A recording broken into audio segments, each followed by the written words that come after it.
Pariaman,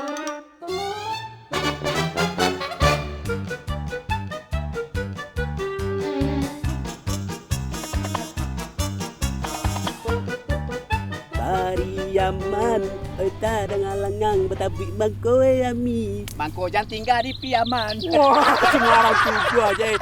Piaman tu lah mi gini mah. Betabik mah, mi mah. Tadi mana mak? Biasalah dari balai membawa hasil lapo tadi, hasil ladang. Oh, balai dia. Yo. Kadang-kadang waktu mak yang bagus. Mak, kalau dah bule-bule panjang merah ko lado. Kalau tomat yang merah lo bule je panjang ro. Lah banyak bubah mato ya. Ayo, malulah kalau lah tua ko. Acu bola kayak bisua. Oh iya. Mak, apa sih kau? Cucu.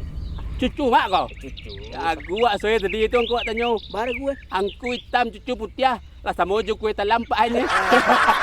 Aku zamannya mengecek je lah. Jangan mau kau piak. Fiona Om Janggui. Oh, Om Janggui itu beratus tua aja. Oi, dah ganteng kau Om Janggui je. Bastian kau boleh jenior kau. Anak kita itu jujur, mana buruk mana tak tahunya. Angku ni kakak. Angku itu ya belanya ya.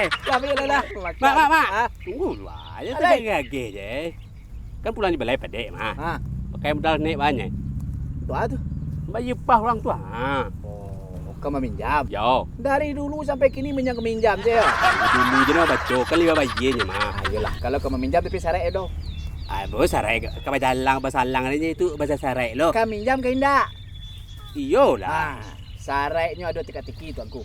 Kalau bisa menjawabnya mau pinjaman. Oh, soal naik wah. Kalau indak, tak bisa doh. Adi. Kudo ba aku batutui matoe bajalan. Tentu iyo nye. Kalau nak tutui matoe, diondoh hewan banyak nye.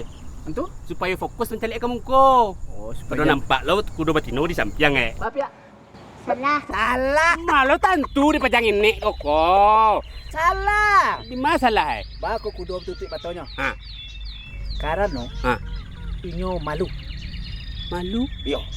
Binatang mantu malu ni. Mangkor tutui matonya. Karena inyo ndak bahasa Rawa.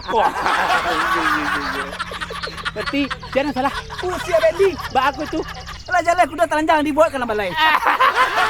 Mak, alai tapi kau nyalang Ada ni. rapet tadi dah lah jadi dah. Kau rapet mak. Ya.